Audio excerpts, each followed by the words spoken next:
Evening my dear student. कल की class हम डाल नहीं पाए थे, तो आज की क्लास में हम लोग बात करेंगे। मोल प्रवास पढ़ चुके थे, इसके बाद अणु संख्य गुण धर्म पर अब हम बात करेंगे। अणु संख्य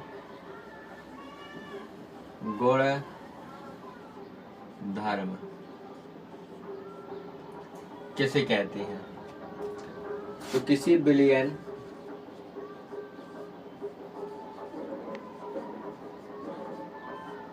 के निश्चित आयतन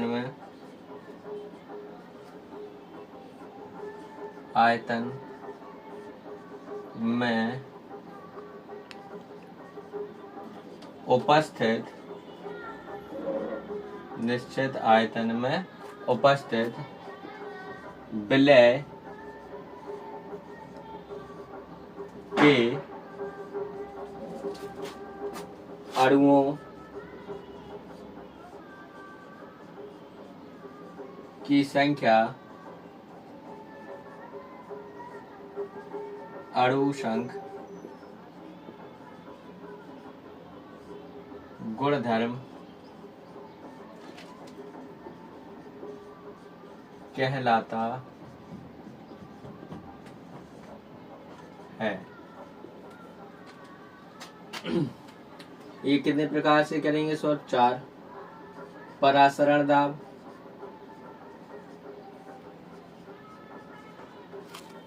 सेकेंड बाष्प दाब,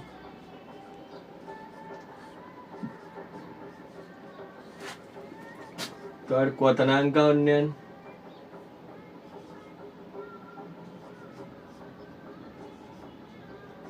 क्वथनांक का उन्नयन,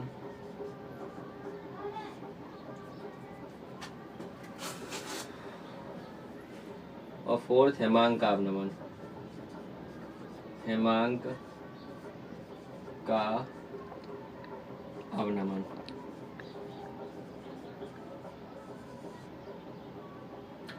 फर्स्ट देखेंगे परासरण।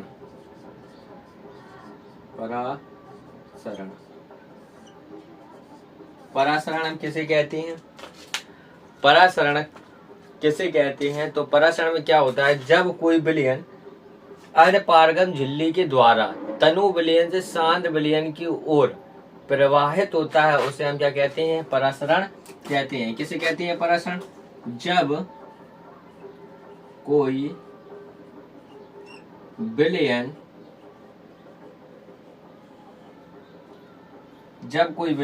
तनु विलयन से, मतलब कम सांद्रता वाले विलयन से, तनु विलयन से कहाँ की ओर जाता है?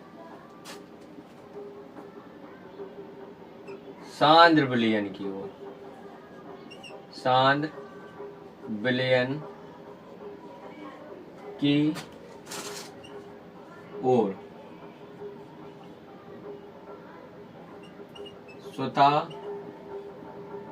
प्रवाहित होता है, जिसे परासरण कहते हैं। जब कोई विलयन, यहाँ पे हमने क्या छोड़ दिया? अर्धपारगम झिल्ली के द्वारा। किसके द्वारा? अर्धपारगम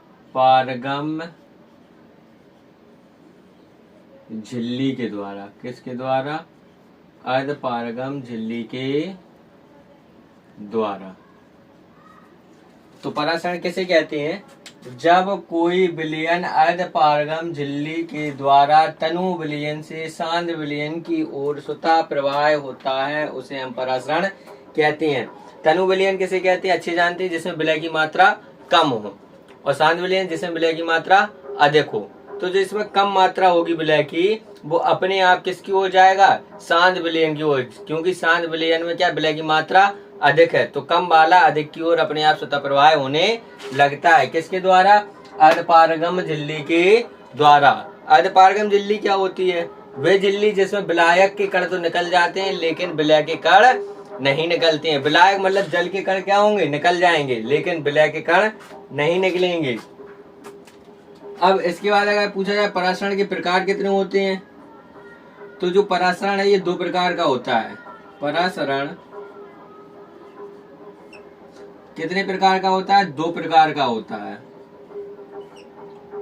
परासरण दो प्रकार का होता है। कौन कौन? पहला होता है अंतःपरासरण, अंतःपरासरण, परासरण। और सेकेंड वाला कौन सा होता है? बाह्य परासरण। परासरण कितने प्रकार का होता है? दो प्रकार का, अंतःपरासरण और बाह्य परासरण। तो अंतःपरासरण किसे कहते हैं हम? जब परासरण की क्रिया अंदर की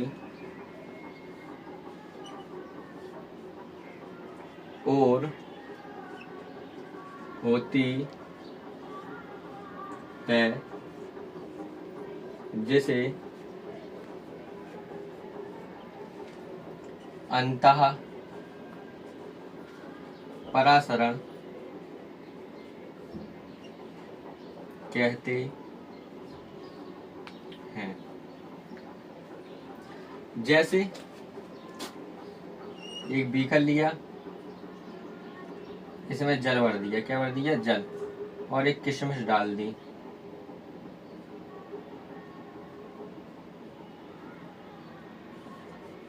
कुछ समय बाद आप देखेंगे किशमिश फूल जाएगी।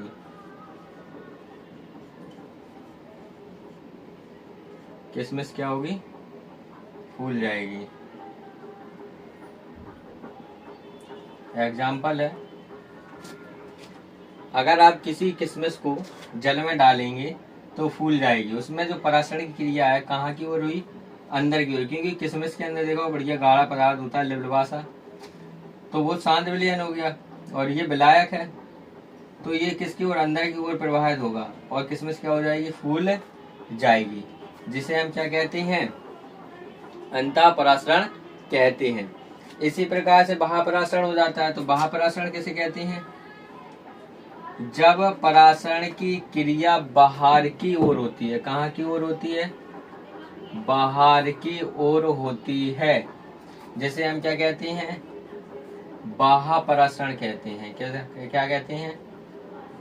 बाह्य परासरण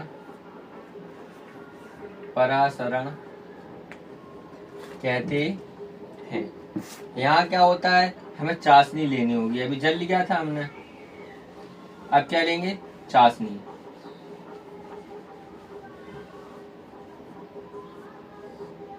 और चाशनी में हम क्या करेंगे? कोई एक अंगूर डाल दीजिए, और अंगूर को जैसे ही आप डालेंगे कुछ समय बाद वो क्या होगा? सिकुड़ जाएगा। क्या है ये? अंगूर है।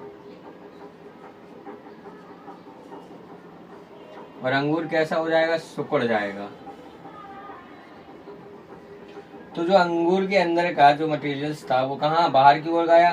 तो कौन सा परासरण हो गया? बाह्य परासरण, क्योंकि अंगूर क्या हो गया? सिकुड़ गया। क्योंकि चाशनी बनाएंगे तो कैसी हो जाएगी? शांत विलयन में हो जाएगी। और इसमें कैसा होगा? कम होगा। तो मतलब कम विलयन से ज्यादा विलयन की ओर, शांत विलयन की ओर क्या होगा? प्रवाह होगा, तो परासरण कहलाएगा। और कैसा हो रहा है? सिकुड़ रहा है, मतलब बाहर की ओर हो रहा है, तो कौन सा परासरण कहलाएगा? बाह्य परासरण। परासरण कितने प्रकार का होता है? दो, अंतःपरासरण, बाह्य परासरण। अंतःपरासरण कैसे कहते हैं? जब परासरण की क्रिया कहाँ की ओर हो? अंदर की ओर हो। बाह्य परासरण कैसे कहते हैं? जब परासरण की क्रिया बाहर की ओर हो तो उसे बाह्य परासरण कहते हैं। अब हम क्या पढ़ेंगे? परासरण दाब। क्या पढ़ेंगे? परासरण दाब। परासरण दाब। परासरण दाब किसे कहते हैं? परासरण की, किसकी? परासरण की क्रिया, परासरण की क्रिया को रोकने के लिए उस पर लगाया गया अतिरिक्त दाब परासरण दाब कहलाता है। क्लियर है? ठीक। सबसे पहले हमने क्या पढ़ा? अणुशंख गुणधर्म। किसी विलयन की निश्चित आयतन में उपस्थित विलय की जो मात्रा होती है उसे अणुशंख गुणधर्म कहते हैं। कितने प्रकार का होता है? 4 परासरण दाब, वाष्प दाब और क्वथनांक का उन्नयन, अवनमन का अवनमन। सबसे पहले हमने डिस्कस किस पे किया? परासरण पे। परासरण किसे कहते हैं? परासरण क्या होता है? जब किसी विलयन को अर्धपारगम झिल्ली के द्वारा तनु विलयन से शांत विलयन की ओर स्वतः प्रवाह होता है, मतलब अपने आप प्रवाह हो, उसे क्या कहते हैं? परासरण। परासरण कितने प्रकार का होता है? 2 प्रकार का होता है, अंतःपरासरण और बाह्य परासरण। अंतःपरासरण कैसे कहते हैं? जब परासरण की क्रिया कहाँ की ओर होती है? अंदर की ओर होती है तो अंतःपरासरण कहते हैं, और जब क्रिया बाहर की ओर होती है तो उसे बाह्य परासरण कहते हैं। अब परासरण दाब किसे कहते हैं? जब परासरण की क्रिया को रोकने के लिए उस पर अतिरिक्त जो दाब लगाया जाएगा उसे हम क्या कहते हैं? परासरण दाब कहते हैं। अब हम पढ़ेंगे अर्धपारगम झिल्ली, पारगम झिल्ली, अपारगम झिल्ली, फिर पढ़ेंगे परासरण दाब के नियम, क्योंकि अर्धपारगम झिल्ली मैंने बताई दी थी क्या होती है। किसे कहते हैं? वे झिल्लियां जिनमें से विलायक के कण निकल जाते हैं लेकिन विलय के कण नहीं निकलते हैं। पूर्णतः अर्धपारगम झिल्ली कहते किसे हैं? ये आप लोग कमेंट में बताएंगे और कल के वीडियो में इसके बारे में हम पढ़ाएंगे। वैसे तो अमाशय होता है बकरे का, अंडे के ऊपर झिल्ली देखी होगी, प्याज के ऊपर झिल्ली देखी होगी, अर्धपारगम झिल्लियां ही होती हैं। पर पूर्णतः जो अर्धपारगम झिल्ली होती है उसे क्या कहते हैं और उसका रासायनिक सूत्र क्या होता है, ये आपको कमेंट में बताना है। ठीक है, तो मिलते हैं नेक्स्ट वीडियो में और इसी टाइम पर 5 बजे अगली क्लास में कल।